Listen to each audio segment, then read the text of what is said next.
WA is home to some of the country's biggest polluters, so to play its part in reaching net zero by 2050, there are a number of issues it has to address, including its oil and gas sector and its energy sector.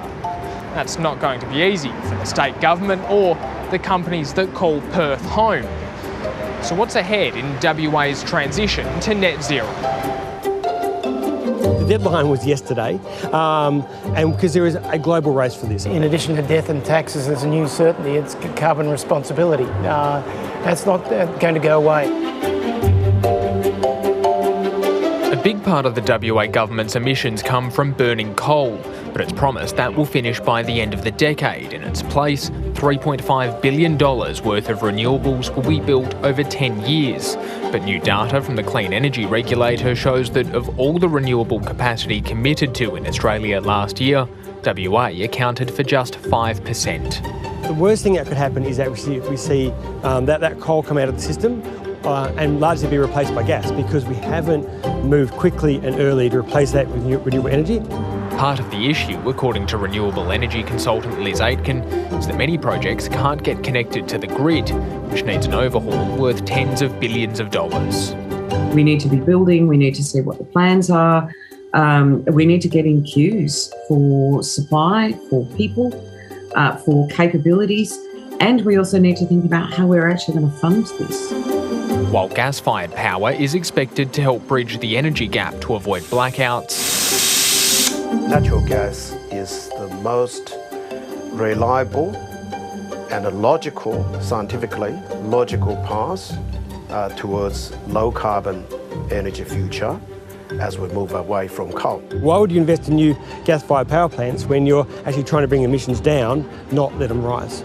And extending the life of coal power can't be ruled out. Will the government be required to step in and actually take over some of the coal assets in order to keep coal-fired generation running for longer, because we're unable to actually connect wind farms? If we don't invest in renewables now, we're going to be throwing good money after bad through actually propping up ageing coal-fired power stations that need to be closed down, just keeping them going, which will cost taxpayers dearly.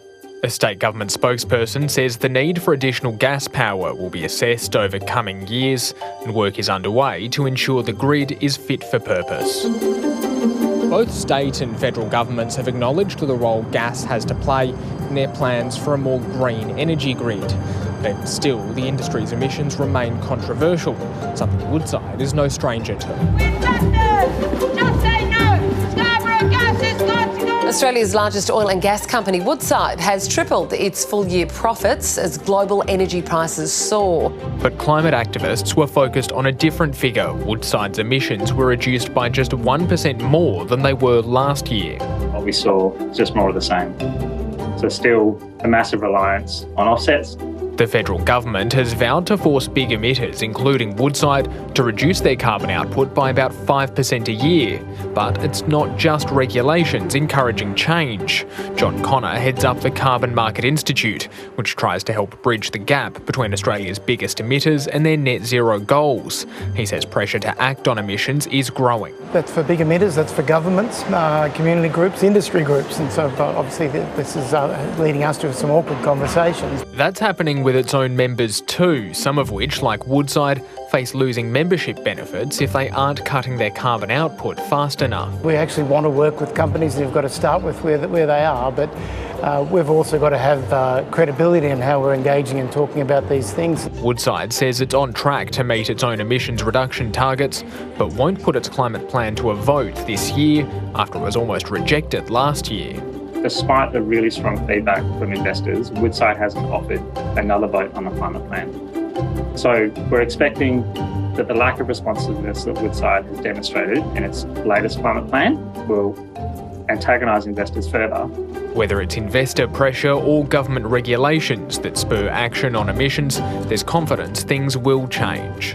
Kian Burke, ABC News.